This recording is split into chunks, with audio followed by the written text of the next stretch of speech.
President Obama is due here in this town in a few hours from now. He'll meet with the parents. He will address the community and the nation at a candlelight vigil, and we will see how he will transfer his grief into political action in the next few days. But for now, all attention is still on this community. The investigation conducted by the state police will last perhaps a few more weeks. There are so many questions that still need to be answered, but what we do know more of now is the lives that were tragically cut short. Newtown is a place where even the Christmas trees have been turned into shrines, and where the usual sounds of the season have been replaced by the silence of almost unspeakable grief.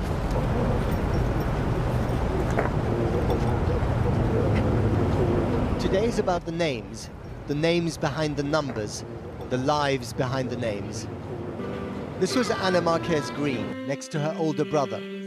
7 years old, the daughter of a jazz musician. They'd moved here from New York for a quiet life.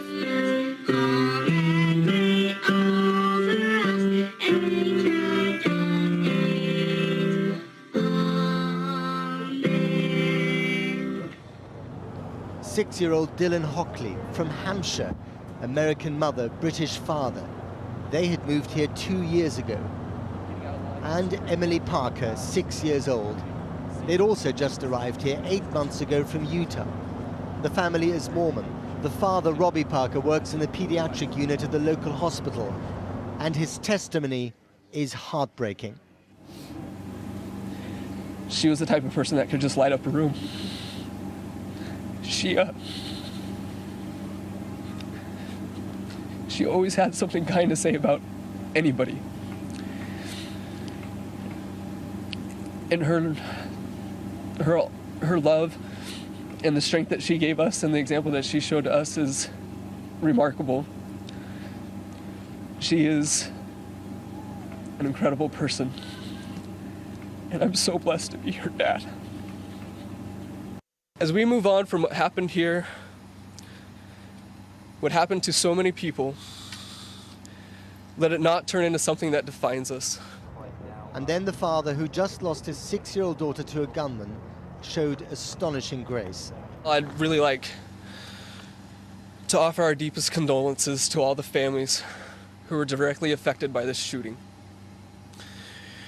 It's a horrific tragedy, and we want everybody to know that our hearts and our prayers go out to them.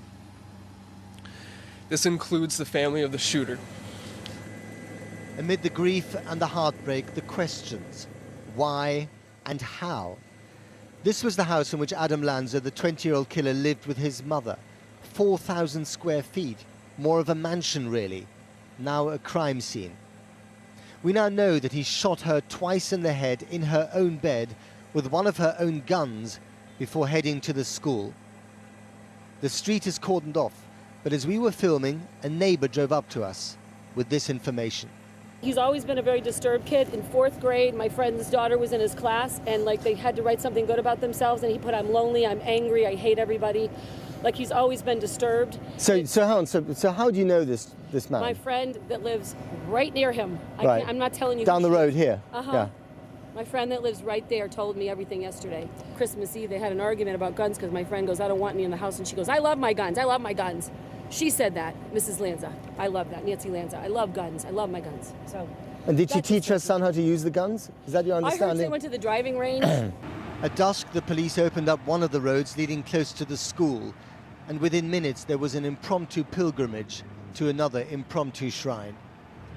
To the children, but also to the teachers, 6 of whom had given their lives so that their pupils wouldn't have to. Dawn Hochsprung, the principal, beloved by the community, concerned with security, she'd insisted on regular drills. She ran towards her killer when she heard shots in the school corridor. Newtown, Connecticut, a small, pristine town in New England, where the lights of Christmas had been replaced by the flashing lights of an horrific crime scene. And just a few other details. We also know, by the way, from the police that Adam Lanza destroyed 2 hard drives from 2 computers in his room in the house that they're still investigating. So, of course, that could hold some of the clues, some of the keys to the motives behind this crime. And also, I can tell you that just in the last few minutes, The St. Rose Catholic Church, which featured in one of our pieces, I think the one yesterday, has been evacuated because of an unspecified threat. This was in the middle of their lunchtime mass. SWAT teams arrived and are searching, I don't know for what, but they're perhaps still in there. Now, this may be an indication of the tensions, the ongoing tensions in this community that has suffered so much, but it could also have something to do with the fact that the president will be here in a few hours from now, not going to that particular church, but he will be addressing the community. This is such an extraordinary scene here because this community has been now forever defined by the tragedy that has taken place. And it'll be absolutely fascinating to see in the next few weeks whether the grief, and America gets better at grieving every single time one of these massacres happens, whether that grief will translate into some sort of political action. There are 2 Democrat senators who've already said that they will launch legislation to ban what they call weapons of war from the streets of America. But don't hold your breath. This has been promised before and nothing has happened. Let's wait and see.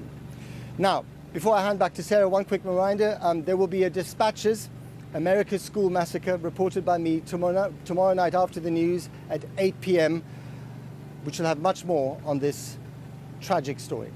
Back to you, Sarah.